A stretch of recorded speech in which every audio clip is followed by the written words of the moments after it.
Good afternoon, and welcome to Chapter 2 of Lemony Snicket's A Bad Beginning. Here we go.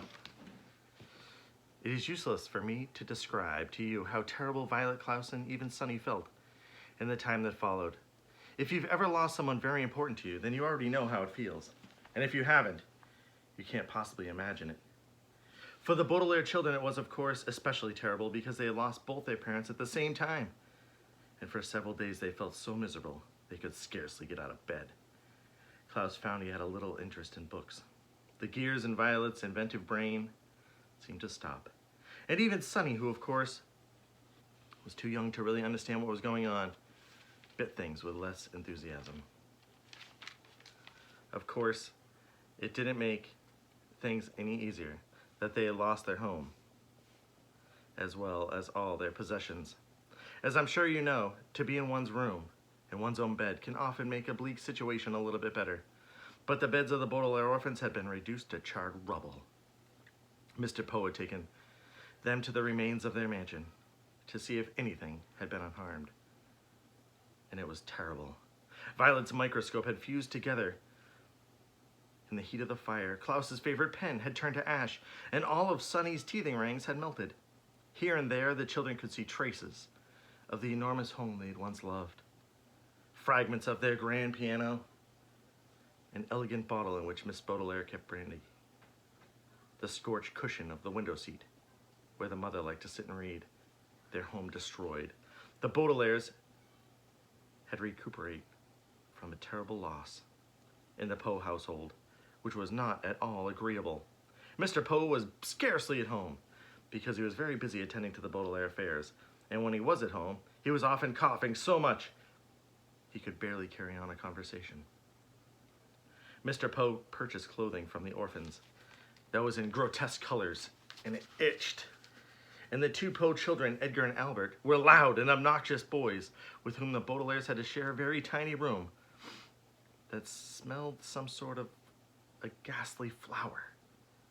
But given the surroundings, the children had mixed feelings when, over the dull dinner of boiled chicken, boiled potatoes, and blanched, the word blanched here means boiled, string beans, Mr. Poe announced that they would leave his household the very next morning.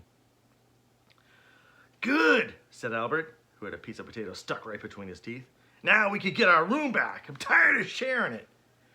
Violet and Klaus were always moping around, and they're never any fun. "And that baby bites," Edgar said, tossing a chicken bone on the floor as if he were an animal in the zoo and not the son of a well-respected member of the banking community. "Where are we going to go?" Violet said nervously. Mr. Poe opened his mouth to say something, but erupted into a brief "I have made arrangements," he said finally, "for you to be raised by a distant relative of yours who lives on the other side of town. His name is Count Olaf." Violet, Klaus, and Sunny looked at one another, unsure of what to think. On one hand, they never had heard of Count Olaf, and they didn't know what he would be like. "Your parents will," Mr. Poe said, "instruct that you be raised by the most convenient way possible. Here in this city, you'll be used to your surroundings. And this Count Olaf is the only relative who lives in urban limits." Klaus thought this over for a minute as he swallowed a chewy bit of bean. "But our parents never even mentioned Count Olaf. Just how is he related to us exactly?" Mr. Poe sighed and looked down at Sunny, who was biting a fork and listening closely. He's either a third or fourth cousin removed, or fourth cousin 3 times removed. He's not your closest relative on the family tree, but he is closest geographically. That's why, if he lives in the city, why didn't our parents ever invite him over?" Violet said. "Possibly because he was very busy," Mr. Poe said. "He's an actor by trade and often travels around the world with various theater companies." "He's both a count and an actor?" Mr. Poe said. "Now, I don't mean to cut you short, our dinner, but children, you gotta pack up your things, and I have to return to the bank to do a little bit more work. Like your new legal guardian, I am very busy myself." The three Baudelaire children had many more questions for Mr. Poe, but he already stood up from the table and with a slight wave of his hand, departed from the room. They heard him coughing into his handkerchief, and then the front door creaked shut, as if he left the house. Well, you three better start packing. Edgar, Albert, can you please help me clear the table? Mrs. Poe said. The Baudelaire orphans went to the bedroom, glumly packed their few belongings. Klaus looked distastefully at the ugly shirt Miss Poe had bought for him, and he folded them and put them into the very small suitcase. Violet looked around the cramped, smelly room in which they had been living, and Sonny crawled around solemnly, biting each of Edgar and Albert's shoes, leaving small teeth marks in each one, so she would not be forgotten. From time to time, the Baudelaire orphans looked at one another, but with their future such a mystery, they could think of nothing to say. At bedtime, they tossed and turned all night, scarcely getting any sleep between the loud snoring of Edgar and Albert and their own worried thoughts. Finally, Mr. Poe knocked on the door and stuck his head into the bedroom. Rise and shine, Baudelaires! It's time for you to go to Count Olaf's. Violet looked around the crowded bedroom, and even though she didn't like it, she felt a little nervous about leaving. Do we have to go right this minute? She asked. Mr. Poe opened his mouth to speak, but had to cough a few times. Yes, you do. I'm dropping you off on my way to the bank, so you need to leave as soon as possible. Please get out of bed and get dressed, he said briskly. The word briskly here means quickly, so that the Baudelaire children could leave the house. The Baudelaire children left the house. Mr. Poe's automobile rumbled down the cobblestone streets of the city toward the neighborhood where Count Olaf lived. They passed horse-drawn carriages and motorcycles along Doldrum Drive. They passed the Fickle Fountain, an elaborately carved monument that occasionally spat out water in which each of the children played.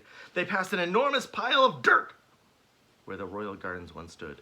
Before too long, Mr. Poe drove down a narrow alley lined with houses made of pale brick and stopped about halfway down the block. Here we are, your new home! The Baudelaire children looked up and looked out, and they saw the prettiest house on the block. The bricks had been cleaned very well, and through the wide window one could see an assortment of well-groomed plants.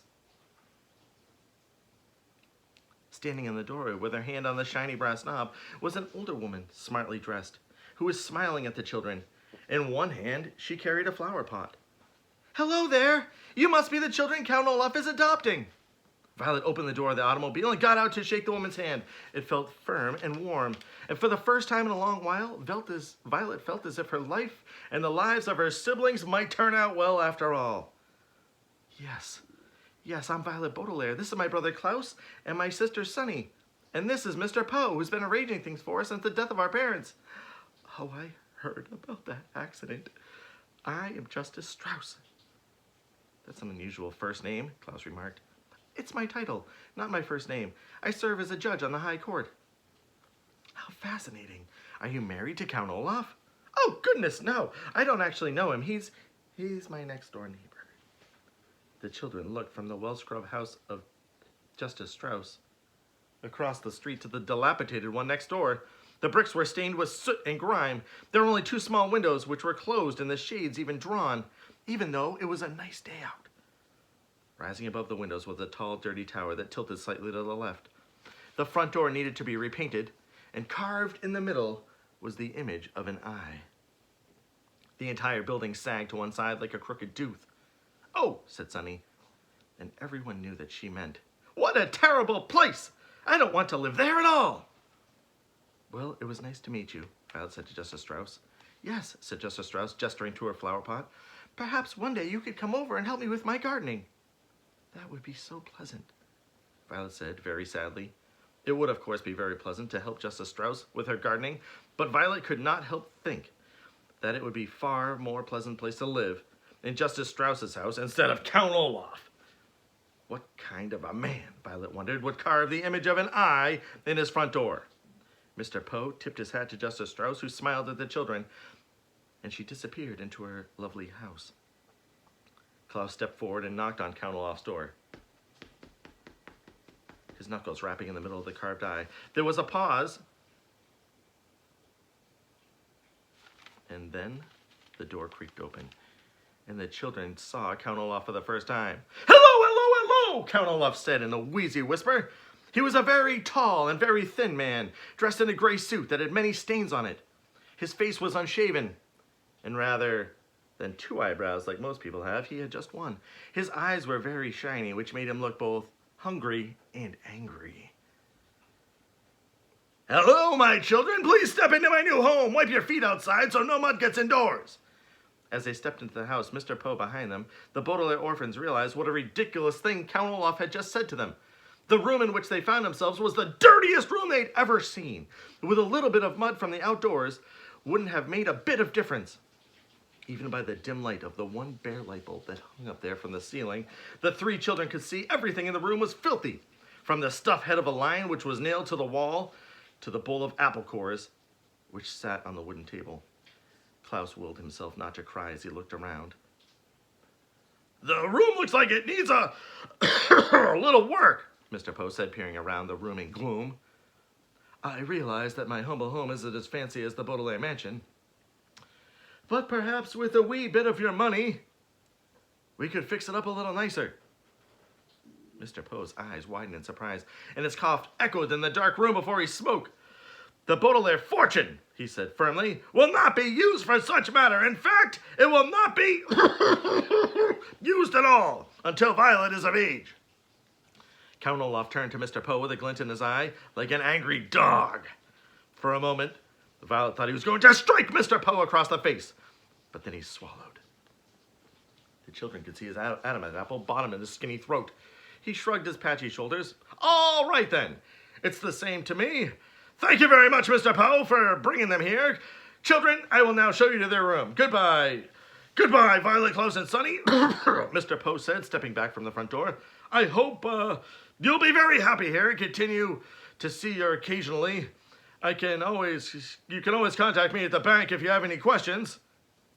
"But we don't even know where the bank is," Klaus said. "I have a map of the city," Count Olaf said. "Goodbye, Mr. Poe." He leaned forward, shut the door, and the Baudelaire orphans were too overcome with despair to get a last glimpse of Mr. Poe. They now wished they could stay at the Poe household, even though it smelled. Rather than looking at the door, then the orphans looked down and saw that although Count Olaf was wearing shoes, he wasn't wearing any socks. They could see, in a small space of his pale skin, between his tattered trouser cuff and his black shoe, that Count Olaf had an image of an eye tattooed right on his ankle, matching the eye on the front door. They wondered how many of these eyes were in Count Olaf's house, and whether, for the rest of their lives, they would always feel as though Count Olaf was watching, even though he wasn't really nearby. Until tomorrow, my friends, we'll take on Chapter 3. I hope you enjoyed Chapter 2, and I'll see you later.